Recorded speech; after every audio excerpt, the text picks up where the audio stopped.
Hi, I'm Ashley from Sunnymaid, and today we are going to talk about ironing.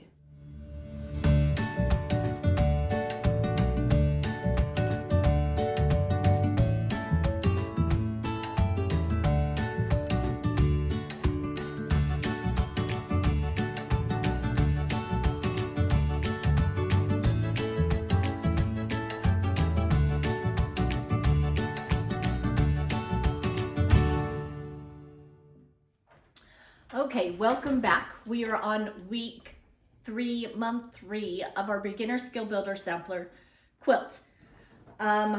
This is what we are working on this week 1. I taught you how to make half square triangles, 4 at a time, half square triangles, which we put into a pinwheel.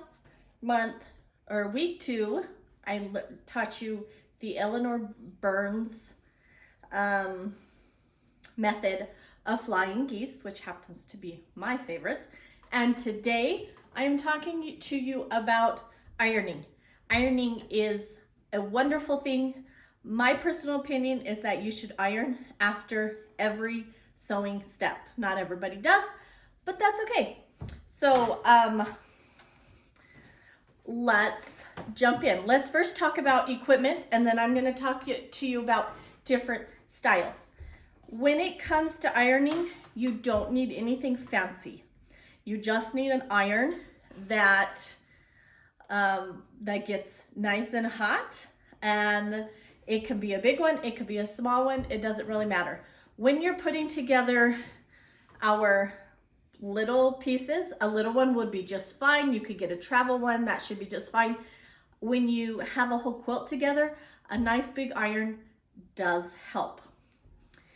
Now, there are 2 different things. I would like to warn you that some of these things that I'm going to say today, people don't always agree with me on. Every quilter has their different styles. They have different ways of doing things. I'm going to give you a few options. I'm going to tell you what I like to do, and then you can make your own decision. So, some people only want an iron that does not have any water in it. They call that a dry iron, and they'll use only a dry iron. Some people will first press dry and then do a steam on their seams to set those seams nice and flat.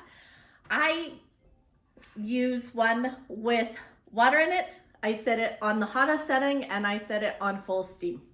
I like it like that, but you may find that you like something different. This one's a little fancy.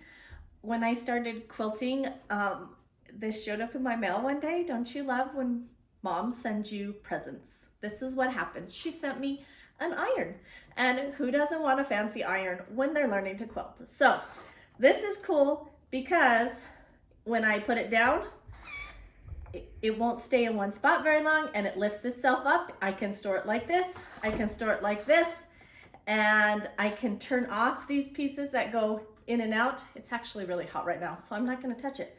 But it has a sensor where I put my hand on it, and the things come out. I can use it, I can set it, and then lift my hand, and it lifts back up.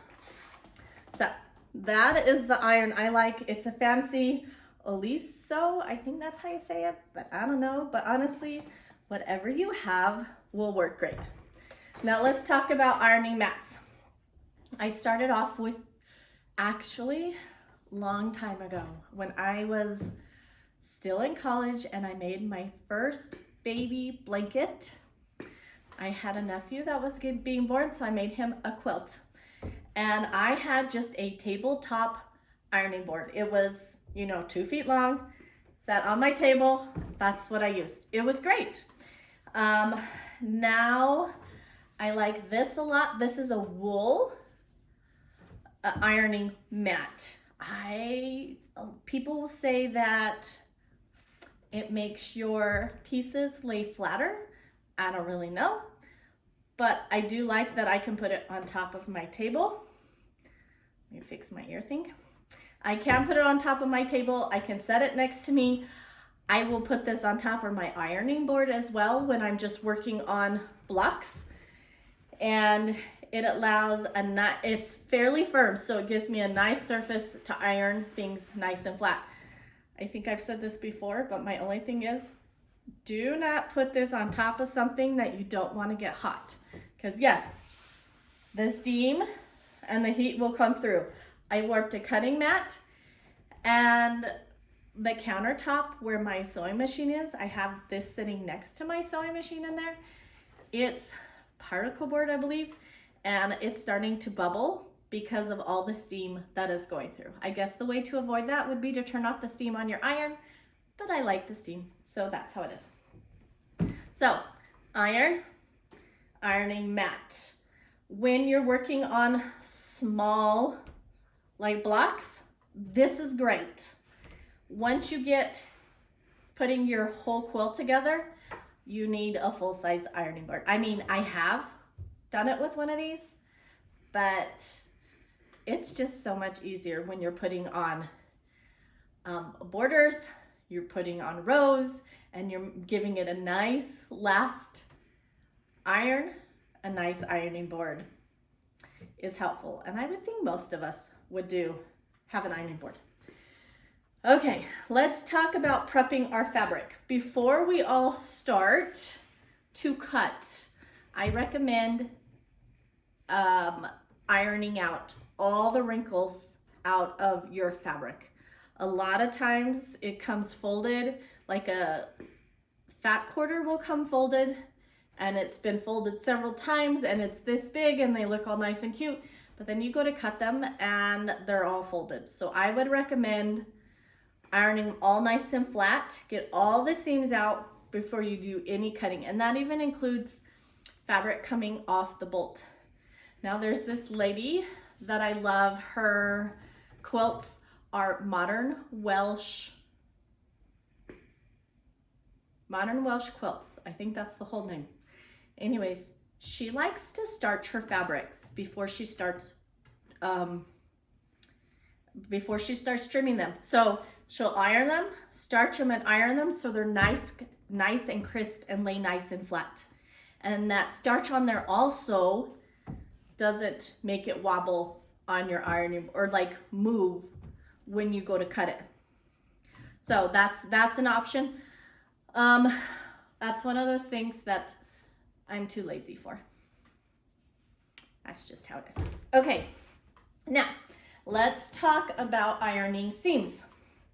I have a list to make sure that I don't forget anything. Okay, I have been teaching you to iron your seams all in one direction. And I like that because it's super easy. I iron them towards the dark, and I'll explain to you in a minute while I do that. Super easy. The thing is, okay, so we have our pinwheel here, which needs another nice iron. The only problem with that is when they all go the same direction, and I have 8 different points coming here, 8 different seams coming in the middle, you are gonna get a big wad of fabric.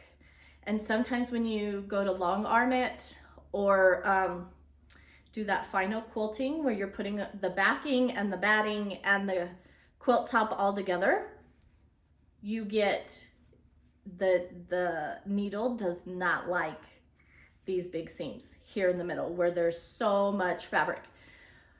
But this is how I like to iron, so this is how I teach. In general, like I said, I iron it towards the dark fabric. And why I do that is because then you don't see the seams coming through. Okay, if you look, all of my seams are in the dark, and so you can't see them. If you look on this one, I don't know if you can see it, but you can see the seam allowance behind in the white. What this is actually called is, I heard it the other day, they call it the shadow of your seam. I've never heard it called that, but I thought, oh, that makes sense. So you see the shadow of the seam on the white. Now, if you iron it towards the darker fabric, you won't see that. And that's the reason that I iron it towards the dark. Now, when I do that, the trick is, let's imagine I want to iron this. I'm going to put dark side up, the direction I want it to go. I'm gonna put it dark side up. So then I will set the seam. Okay, I finger press it open, and then I iron it again, and that seam is gonna go towards the dark fabric if you have it starting up. Now, I just went through 3 steps when I did this, and I'll tell you each why. First, sometimes when we sew, it gets kind of like wavy or puckery when we go to sew it. And so that is why I always put, when it's closed, I set the seam. So I put the iron right on it, and it sets the seam, it relaxes all the threads and the fabric in it, and it makes it nice and flat. Next step I do, well, most of the time I do it, is I finger press it open. I have found that on the diagonal, it makes it nice and crisp. And I actually haven't been doing this very long, only about 8 or 9 months. I was working on a quilt that had all half square triangles. And I was like, you know, I saw this technique, I'm gonna give it a try. And so I set my seam, and then I finger pressed it open, and then I ironed it again. And I noticed that my lines down the middle of my half square triangles from diagonal to diagonal were nice and crisp.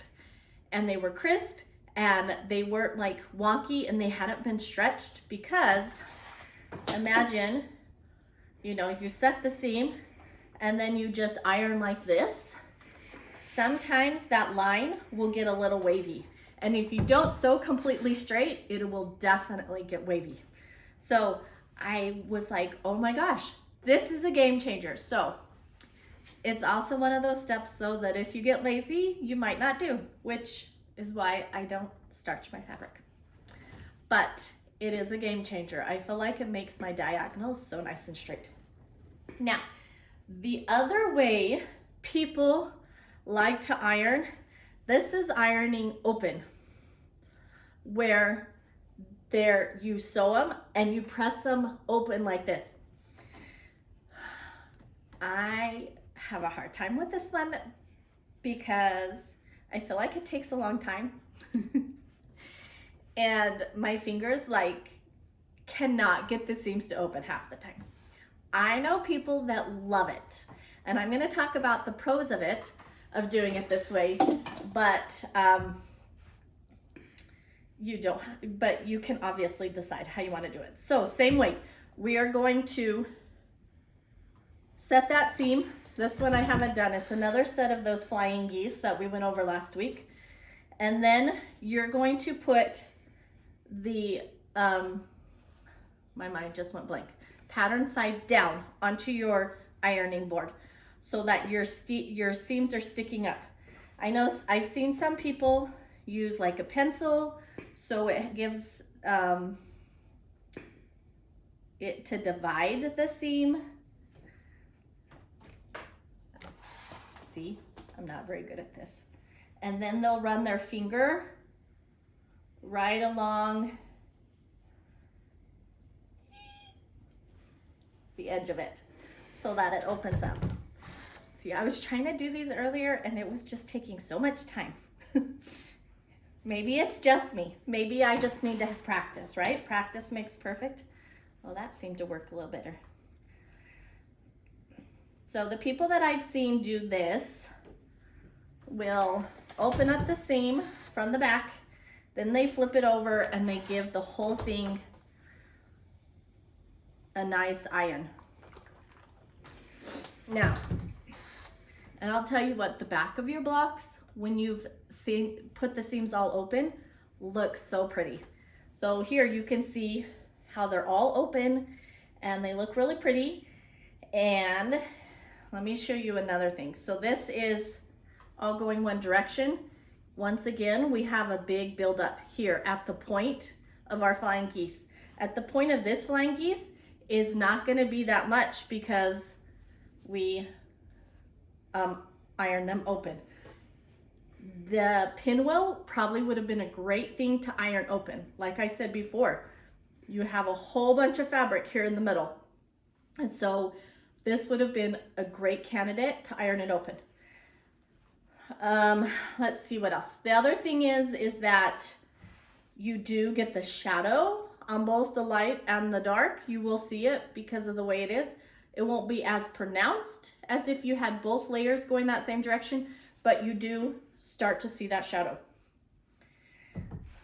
So when you decide, I will always show you going to one side, but if you would rather go one direction, that's fine with me. Okay, let's think about what else do I want to talk about. Oh, terminology. So shadow is where you can see it. Pressing towards the dark, that's when you want to start with the dark up and press it open. With like this pinwheel, you're going to have this last one, part of it goes towards the white and part of it goes towards the dark. That's just how it is when you put together a final piece.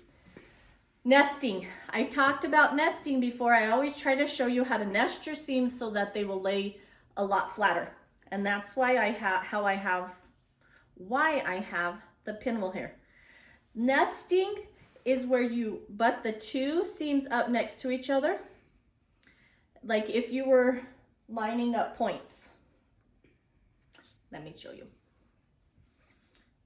Okay. Say we wanted all of these points to come here in the middle. Okay.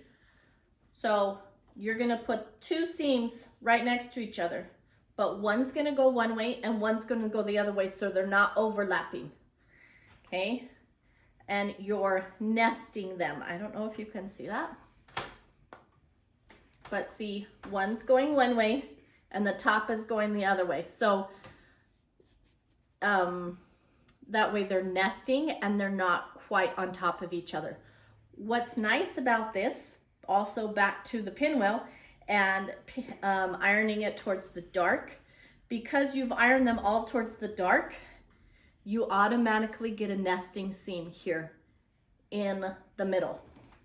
Now when I go,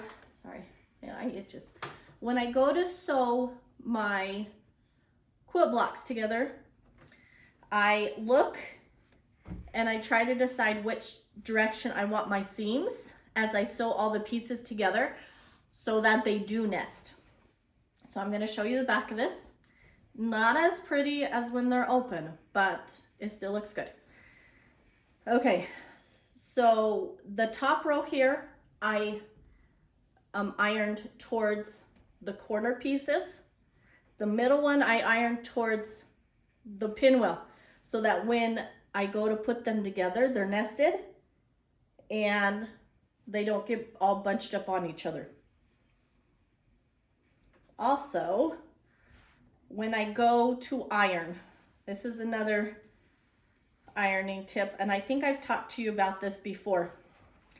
This is one of those, well, some of them I did it like this and some of them I didn't. So in general, I would try not to bend the flying geese point back on itself, especially since there's another seam here, because once again, you're going to get a huge wad of fabric, and that flying geese point has a hard time bending back on itself. It lays much flatter, like up here, when we ironed it towards the pinwheel block. So maybe if I went back and did this, I would actually run the seams back towards the middle instead of towards the flying geese. Also, if you have the option, if you have pieces that have no seams in them and ones that have seams, I like to iron them, even though I like to iron them towards the ones that have no seams, even though this is going to create a shadow, it doesn't bend back on itself. Whoops. Bend back on itself, making weird, like wavy stuff in your fabric. So I don't know if you can notice here, this one lays nice and flat because that's the ones that I iron towards the center. But this one here doesn't lay very flat because that's the one that bends back on itself. Do you see that? I hope you can see that. Okay, terminology, styles, nesting, equipment. Okay, that's all I had for today on my list. If you have any other questions about ironing, please leave them in the comment box below and I will get back to you, or maybe if it's a good enough question that I think everybody wants to know about, I'll do another video about it. Until then, next week we are going to be putting our block together, which is super exciting. So make sure you like and subscribe so you get the next video in your inbox, and I will see you next week.